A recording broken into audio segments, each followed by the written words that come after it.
Okay, so let's just dive right in. The mission for today, for this deep dive, is to get really practical. We're not just talking about the philosophy of happiness. We're digging into the real art and science of getting happier. Exactly. It's about actionable strategies, things you can actually do, Right. And we're pulling these strategies from two, I think, really vital areas. First, how we manage our own, our internal emotional world. which is so incredibly complex. It really is. And second, how we go about consciously building those foundational relationships that really sustain us in the long run. And this mission couldn't be more timely. I mean, all the sources we've looked at, they really confirm that we are, as a society, facing a huge challenge here. You're talking about the happiness slump. The happiness slump. Yeah, the statistics are, frankly, pretty stark, especially in the U.S. What are the numbers? Over the last decade, just the last 10 years, the percentage of Americans who say they are not too happy has more than doubled. Doubled. Wow. Yeah, it's gone from 10% up to 24%. Yeah. Just tells you that whatever we've been doing, well, it's not working. Not for a huge chunk of the population. That statistic, I mean, it's almost like a siren call, isn't it? It says we need a completely different approach. And it sets the stage perfectly for why this deep dive isn't just, some academic thought experiment. It's necessary. It's instruction for how to navigate modern life. Right. And we're going to start with a story that I think just perfectly captures this entire journey we're about to go on. It's the paradox of Albina's secret. Albina Quevedo. This was a life that was just, marked by intense and completely unavoidable suffering. And this wasn't like minor stuff. Oh, no, not at all. Yeah. As a child, she lived through the Spanish Civil War in the 1930s. That's hunger, violence, seeing death firsthand. Unimaginable. And then later, as a young mother, her husband abandons her, just leaves her with 3 small children. So she's dealing with poverty, profound loneliness, everything all at once. Right. And if you look at her circumstances back then, who can blame her for being miserable? Of course not. She said she would just stare out the window of her tiny apartment and just cry almost every single day. She felt paralyzed. Completely. She was convinced that a happier life was just impossible for her because her circumstances, the lack of money, the abandonment, they were just totally out of her control. She was waiting for the world to change. Waiting for her husband to come back or the universe to throw her a lifeline. Exactly. And that right there, that's the core challenge for so many of us today, isn't it? That feeling of being stuck, believing that your happiness depends on, luck or more money or other people treating you better. For Albina, that went on until she was 5. And then she had what she called her aha moment. A realization that just completely shifted her locus of control. Yeah. She suddenly saw that she always assumed happiness meant the outside world had to change first. But then she thought, what if it doesn't? What if I can't change my circumstances, but I can change my reaction to them? That's the whole game right there. It is. The power wasn't in waiting for the universe to bend to her will. It was in actively changing her internal world. Yeah. She stopped feeling like a victim. And started taking ownership. She literally said, I have been the CEO of my own life all along. And it's so important to note, this didn't magically fix her problems. Her bank account wasn't suddenly full. Her husband didn't come back. No, but it gave her agency. She could transform those, less productive emotions like resentment and fear into active states like hope and gratitude. And this is the part that's so crucial for anyone listening. This wasn't some innate talent she was born with. Not at all. She wasn't a naturally happy person. She learned this. She cultivated it. She practiced this new perspective, this metacognitive skill for 5 decades. So that by the time she was 93, physically frail, struggling. She would say consistently that she was happier then than she had ever been in her youth. And that is the foundation for this whole deep dive. Happiness is a skill. It can be learned. It can be cultivated. It is not some gift reserved for the lucky few. We're moving beyond this idea that you can just willpower your way to joy. We have to treat it like a technical skill. It's based on knowledge and, deliberate practice. And part of that is accepting that pain is just, it's inevitable. It's part of the deal. If you're alive, you're going to experience loss and discomfort. Right. But misery is different. Misery is a choice in how we respond to that pain. So our road ahead is designed to help you make that choice. First, we have to just dismantle 2 major myths about happiness that keep people stuck. Then we'll dive deep into emotional self-management, the internal work. And finally, we'll explore how to consciously build those 4 essential pillars of a happy life: family, friendship, work, and faith. The things that give us that enduring infrastructure for well-being. Okay, let's do it. Let's start by clearing the deck of these two pervasive lies that we tell ourselves about joy. And myth number one is this idea that happiness is a specific, permanent goal to be achieved. Right. I love calling this the El Dorado search. You know, that fabled city of gold that explorers just risked everything for? But no one ever found, because it doesn't exist. Exactly. It's this constant chase for a mythical finish line. People are looking for a permanent, unbroken state of bliss. And that complete, perpetual happiness, it's not a feature of this life. So when you define it that way, as something you have to achieve and then keep forever, you're basically just setting yourself up for disappointment. You're guaranteeing it. You'll get glimpses of joy, sure, moments of peace, but they are, by their very nature, transient. And the proof is, I mean, it's all around us, right? Society tells us that the rich, the famous, the powerful, the ones who have all the external stuff, they must have figured this out. They must have mastered happiness. But then you read the news. It's just filled with their scandals, their bankruptcies, their addictions, their family troubles. If all that external achievement was the secret, these people would be paragons of inner peace. Not cautionary tales. Right. And this is why our sources really insist on this critical reframe. Happiness isn't a destination, it's a direction. I love that, a direction. Yeah, we're not looking for perfect, complete happiness, on this side of heaven. But what we can do, always, is choose to be happier. And then happier still, it's a gradient. It's about constant progress no matter where you're starting from. And that reframe it takes all the pressure off. You don't have to be perfect. No. Which brings us right to myth number two, the idea that your circumstances are what's keeping you stuck. Oh, this one is huge. This is that little voice in your head that whispers, I want to be happy, but... Right. But I have too much debt, but my spouse is difficult, but I hate my job. You can fill in the blank with anything. It's the paralysis that comes from waiting for all the barriers to just magically disappear. We hear about these composite characters in the research. Claudia waiting for a commitment, Ryan feeling aimless with his debt. Ted wrestling with loneliness. Right. They all tie their potential for joy to some external conditional change. They're all Albina before she took charge of her own life. And the most profound counterargument to this myth has to be the story of Randy Pausch. Incredible story. He was a computer science professor at Carnegie Mellon, Right. just 47 years old. And he gets diagnosed with terminal pancreatic cancer, given just months to live. I mean, if any circumstance could justify complete misery, that's it. Absolutely. Most people would understand a descent into total gloom. But Pausch, he chose a different path. His last lecture, it became legendary. It wasn't this mournful goodbye. It was a passionate, joyful celebration of life. And in those final months of his life, even as his health was declining, he spent that time actively choosing to get happier. Which is just staggering when you think about it.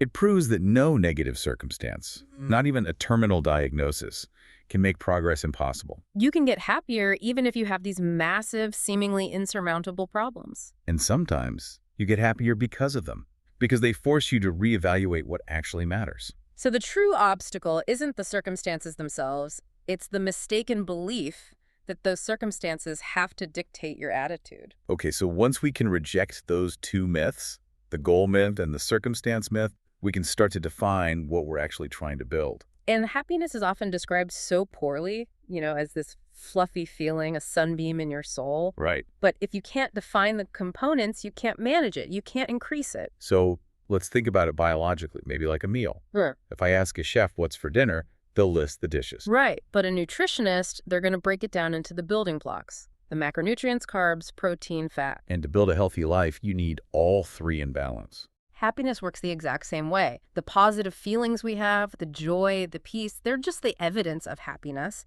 They're like the delicious smell of a good dinner. They're not the dinner itself. Exactly. Happiness itself is defined by 3 necessary macronutrients, and you have to pursue them in balance. Okay, so what's the first one? The first is enjoyment. And we have to make a crucial distinction here. Enjoyment is not the same as fleeting animal pleasure. Okay, break that down. Pleasure is what? Pleasure is easy. It's often solitary. It comes from the primitive reward centers in the brain. A quick hit from scrolling social media, a binge drink, an unearned win that's pleasure. And all addictions, by definition, they're about seeking pleasure, not enjoying. Precisely. Enjoyment is uniquely human because it requires cognitive investment. It takes that initial urge for pleasure, and it elevates it by adding 2 key things. Communion and consciousness. Communion and consciousness. So communion is sharing it. Sharing the experience with people you love, making it relational. And consciousness is investing time, effort, and being present. Okay, let's use that Thanksgiving dinner analogy. Eating a piece of pie alone on the couch, that's pleasure. You get the sugar hit. Right, a temporary satisfaction. But that same piece of pie becomes true enjoyment when you're sharing it with family, when you've put effort into the meal and you're actually present, creating a shared memory. It requires deliberately choosing something that takes mindful work over the easy, solitary thrill. Okay, that makes sense. What's the second macronutrient? The second is satisfaction.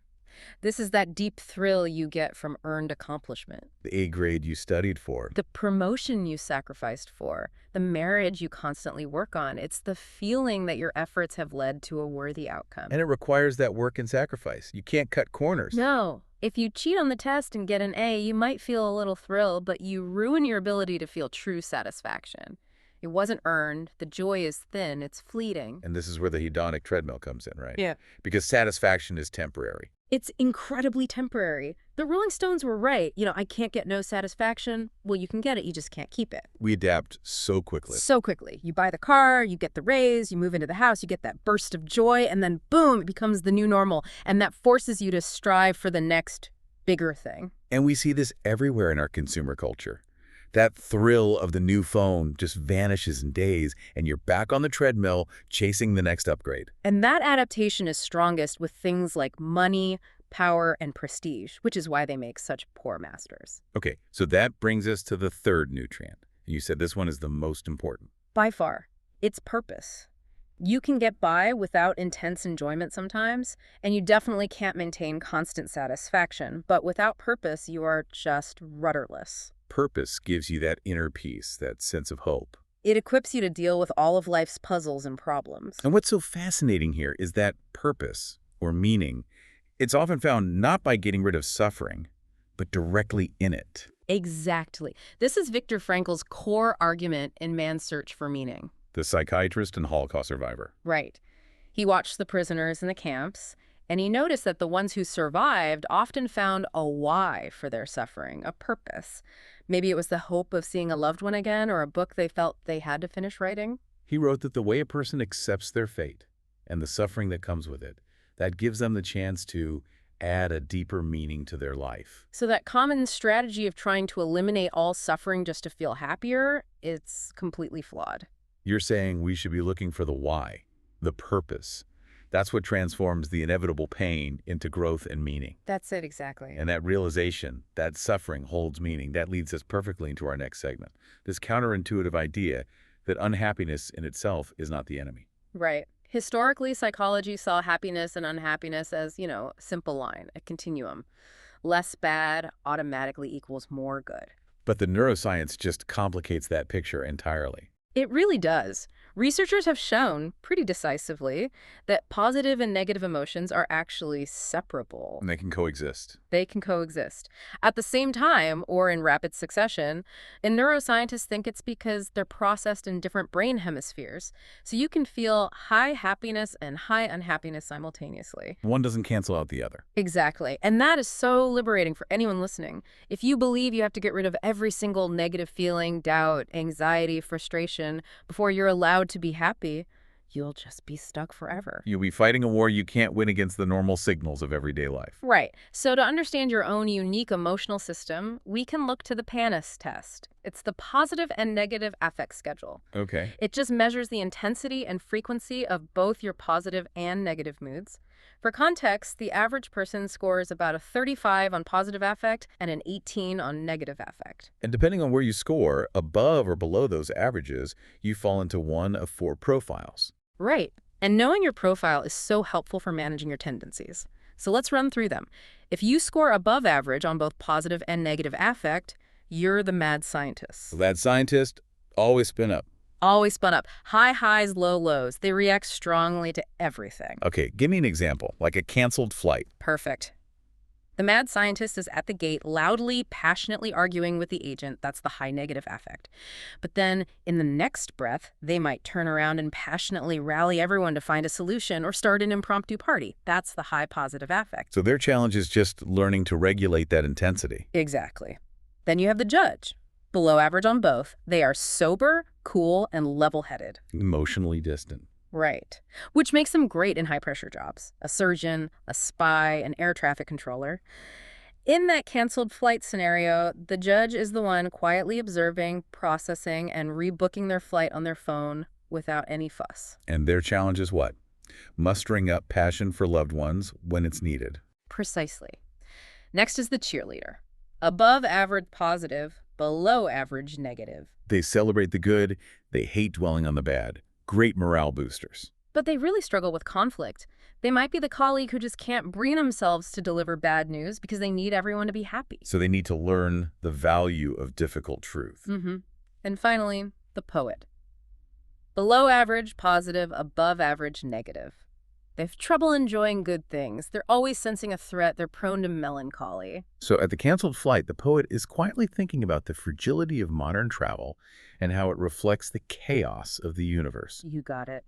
And their challenge is to avoid catastrophizing every little setback. But the insight here is that every profile is a gift.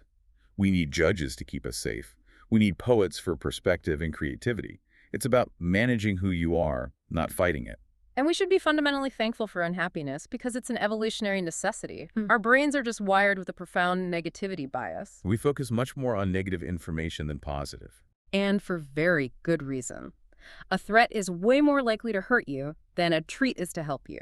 Right. The coin flip example. If I offer you a chance to double your savings or lose everything, You'd say no. Of course. The sources say even at 9-to-1 odds against losing everything, most people still say no. The fear of loss is just so intense. That bias kept our ancestors from being eaten. It keeps us safe today. and these negative emotions are also crucial for learning. Take regret. Nobody likes feeling regret. We try to get rid of it. But regret is this incredible cognitive feat. You're basically time traveling in your mind. You're comparing a better fictional past with the real, flawed present. And that difficult, uncomfortable comparison, that's what leads to real learning. If you got rid of regret entirely, you just keep making the same mistakes over and over. So freedom isn't banishing regret. It's learning from it without letting it crush you. And unhappiness can even fuel creativity. We call that profile the poet for a reason. Scientists have found that negative feelings stimulate a part of the brain, the ventrolateral prefrontal cortex, that helps with intense, complex focus. Like writing a symphony or a business plan. Exactly. The research on great composers is fascinating. Setbacks in their life led to more sadness, and a 37% increase in sadness was correlated with, on average, one extra major composition. So that gloomier focus forces a deeper engagement with the world. It does. And finally, there's a real advantage to being just the second happiest. Okay, explain that. Studies found that the very happy group, the top 10% for cheerfulness, they actually performed worse in school and earned less later in life than the group that was just happy or second happiest. Why would that be? It seems that the highest levels of pure positive emotion can lead to a lack of caution. Since negative emotions are our risk assessment system, too much positivity is linked to more high-risk behaviors, more alcohol and drug use, binge eating. So that little bit of manageable negative affect actually protects the second happiest people. It helps them make better long-term decisions. Right. So to sum it all up, happiness isn't the goal and unhappiness isn't the enemy. We have to treat our emotions as the informative signals they are. And now that we understand the signals, we can turn to the toolkit for actually managing them. Right. The ability to manage these signals, to move from just reacting to actually choosing a response. This is what we call metacognition. Thinking about thinking. And I love that Viktor Frankl quote we started with. Everything can be taken from a man but one thing, to choose one's attitude. That is perfect metacognition in action. It's the conscious act of experiencing your emotions but separating them from your behavior. It's refusing to be hijacked by a mood. And this is about moving the experience from the reactive, primitive part of the brain, the limbic system, to the conscious, deliberative part, the prefrontal cortex. And let's trace that brain process because it explains why this is so important. Right. An event happens, a harsh comment from your boss. The limbic system reacts in about 0.074 seconds. It's a fight-or-flight response, flooding you with stress hormones. That's the automatic reaction. But the prefrontal cortex, the logical part, that's where the conscious decision about how to respond happens, and it's slower. That 0.074 seconds is just blindingly fast. It's pure reflex. So your rational brain needs time to catch up. This is why the old advice to count to 10 when you're angry is actually scientifically sound. You're creating a deliberate delay. A gap. A gap between stimulus and response. Thomas Jefferson supposedly suggested counting to 100 if you were really provoked. 30 seconds is a good rule of thumb. It gives the prefrontal cortex time to get online and take control. Metacognition also gives us this other incredible power, which is the ability to rewrite our past. Not change what happened, but change our perception of it. Right, because memory isn't like a video recording. It's a fragile, subjective reconstruction that happens in the present moment. The story about the 1986 Challenger explosion is the perfect example. Psychologists asked students right after it happened to describe how they heard the news. All the details, who they were with, what they were doing. And then 30 months later, they asked them again. And the stories were wildly inconsistent in 93% of the cases, even though people were completely confident in their vivid memories. Because we reconstruct memories based on our current emotional state. If you're anxious today, you'll pull up memories that emphasize past threats. If you're feeling purposeful, you'll remember the lessons learned. So applying metacognition means you can consciously reconstruct painful memories, like the isolation of the COVID lockdown, by focusing on the resilience you developed or the unexpected moments of closeness you had. You make them better travel companions into the future instead of heavy burdens. So how do we actually do this? What are the daily practices? Okay, the sources suggest 4 specific techniques. First, observe your feelings. This is kind of a Buddhist approach. You see the anger or anxiety as if it's happening to someone else. You say to yourself, I am not this anger. It's an internal event, but it will not control me. That's the fundamental act of separating emotion from self. Okay. Number 2. Journal your emotions. When you force yourself to translate that formless dread or stress into specific words on paper, you activate the prefrontal cortex. It's like making a to-do list when you feel frantic. The act of writing it down calms the alarm bells. It gives you a sense of control. Third, keep a database of positive memories. This is a powerful tool to interrupt that doom loop, where bad feelings bring up bad memories, which create more bad feelings. So you consciously conjure up a happy memory to prove that the negative story you're telling yourself isn't the whole truth. It's objective evidence that joy is possible for you. And fourth, look for meaning and learning in the hard parts. So you reflect on a painful experience with the explicit goal of self-improvement. I was passed over for that promotion, and I learned that I can get over disappointment really quickly. Exactly. You transform the failure into a stepping stone. And once we have this self-management, it frees up mental energy for the next step, which you call emotional substitution. Right. We know we can't just eliminate negative emotions, but we can substitute them by intentionally occupying the same neurological receptors with something constructive. I love the caffeine analogy for this. Caffeine doesn't give you energy.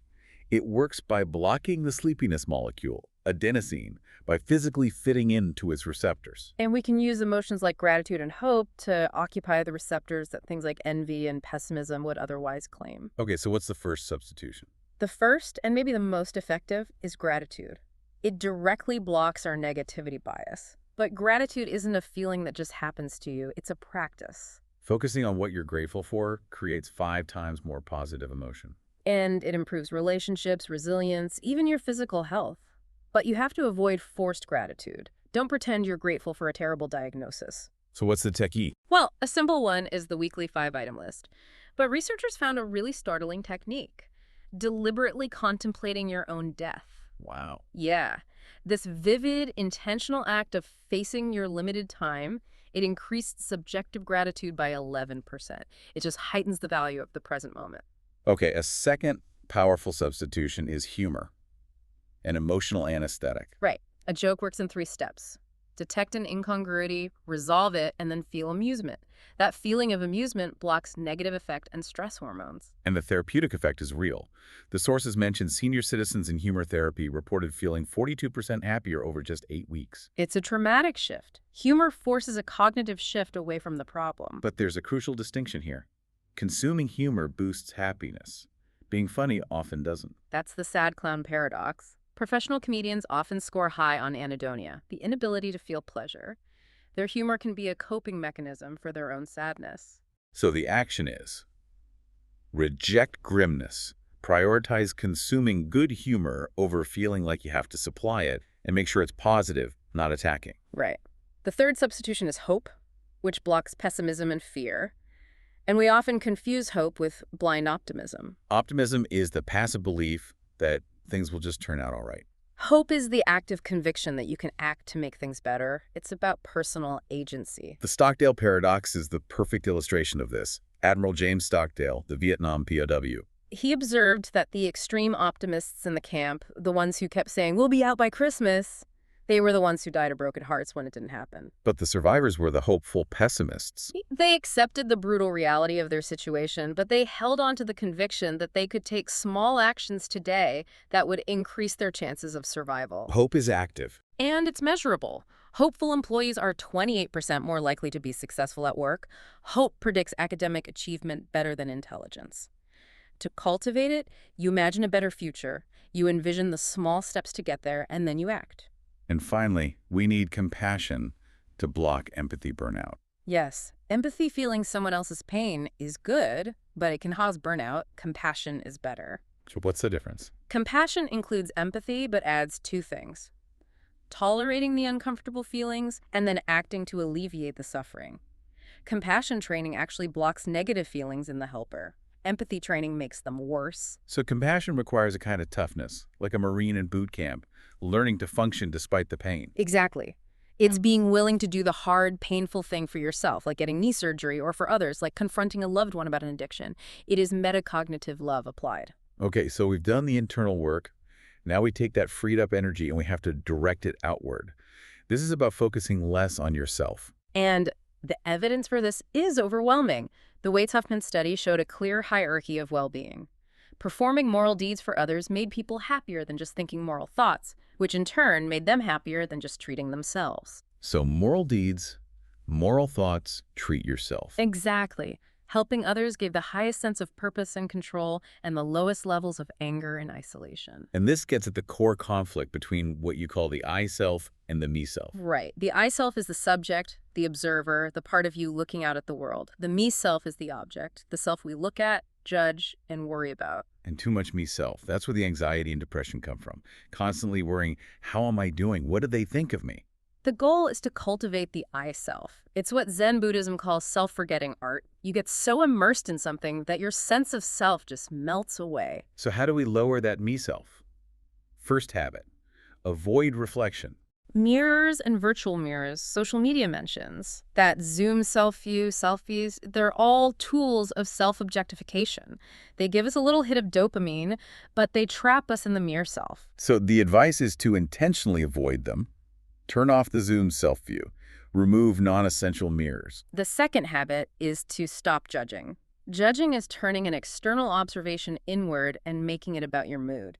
This weather is awful. Isn't about the weather, it's about your feelings about the weather. Right, so practice purely observational statements.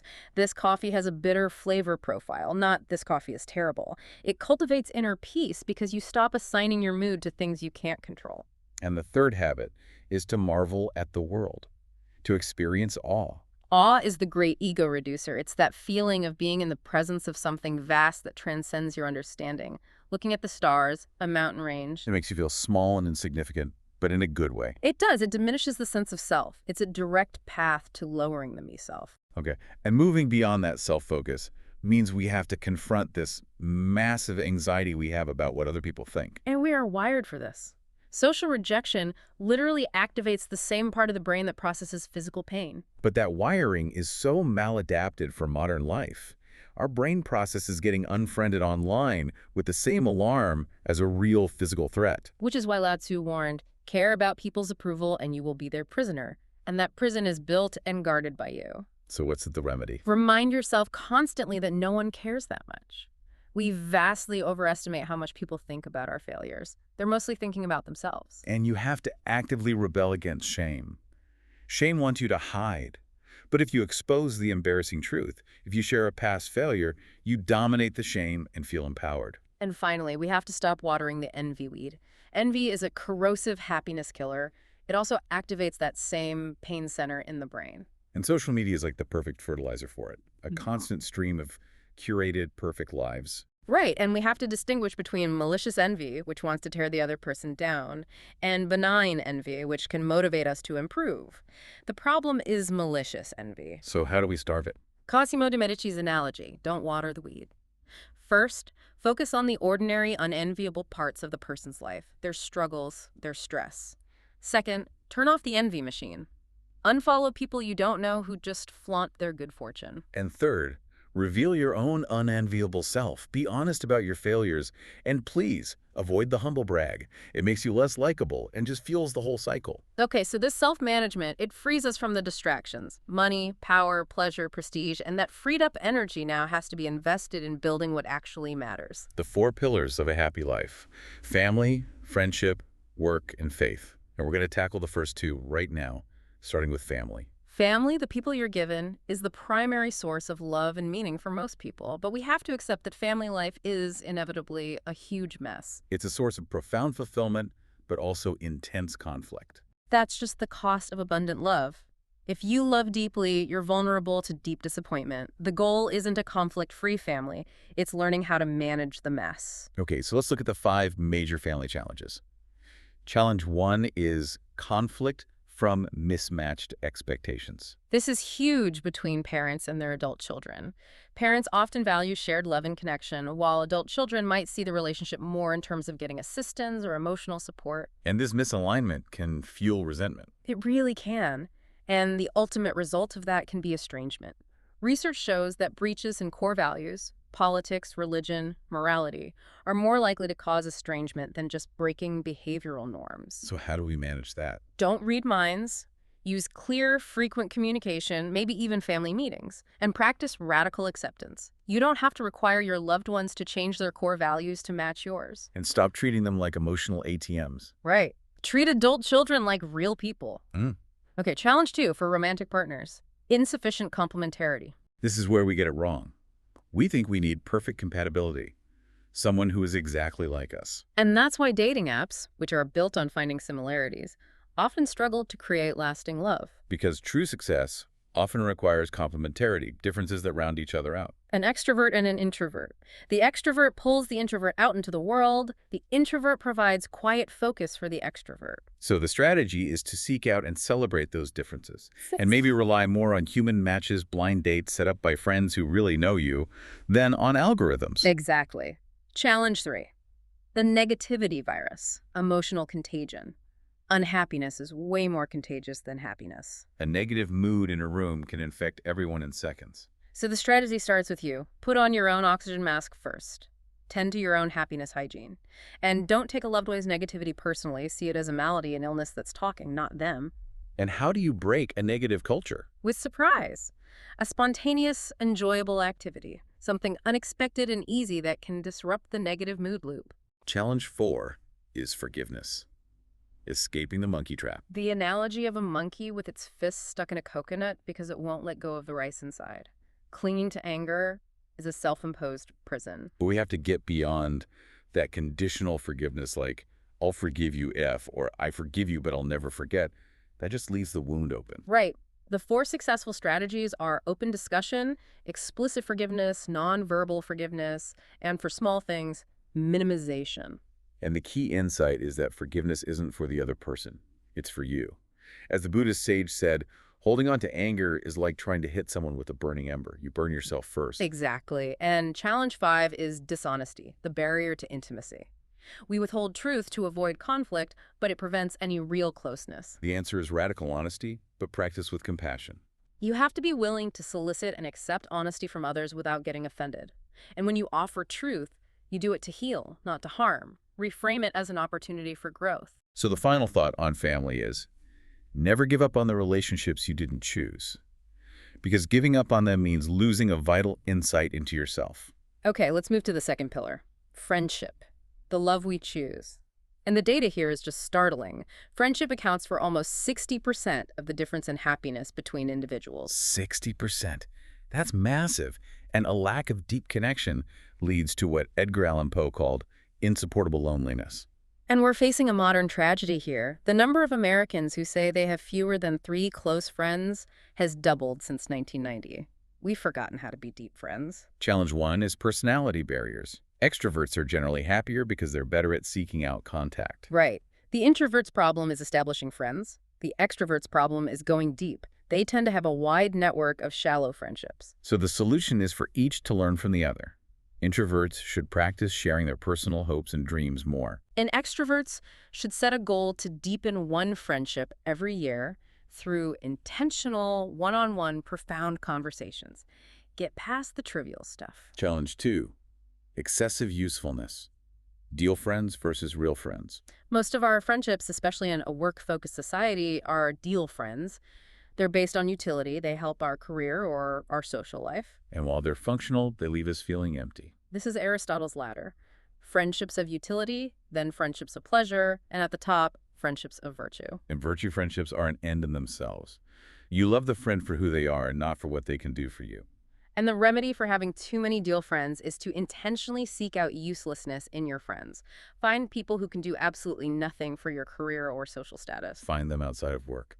A book club, a bowling league, a charity. And you have to maintain these bonds intentionally. Schedule calls, schedule visits. They won't just happen. The ultimate compliment you can pay a real friend is basically, you're useless to me, and I just love you for who you are. That's the test. And finally, challenge 3. Attachment to opinions and views. This is a huge source of suffering today, especially when we're so polarized. Buddhist philosophy teaches that attachment, especially to being right, is the root of all suffering. It makes us go around butting their heads in the world. Every disagreement becomes an existential threat. So the antidote is epistemic humility. The recognition that someone else's viewpoint might be useful or interesting, or at the very least, it doesn't have to destroy the love you have for that person. This is what St. Augustine said. The most important parts of life are humility, humility, and humility. You have to choose the person over the position. Exactly. Wow. We have covered an immense amount of ground today. We started with Albina's secret, that we are the CEO of our own emotional lives.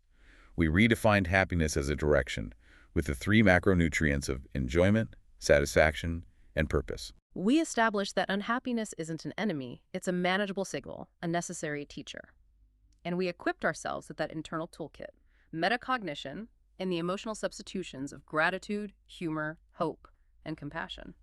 And then we took that freed up energy and directed it outward, away from their self, to start building the pillars of a good life. We laid the foundations for family and friendship, learning to manage conflict and seek out true connection. And this is that great paradox.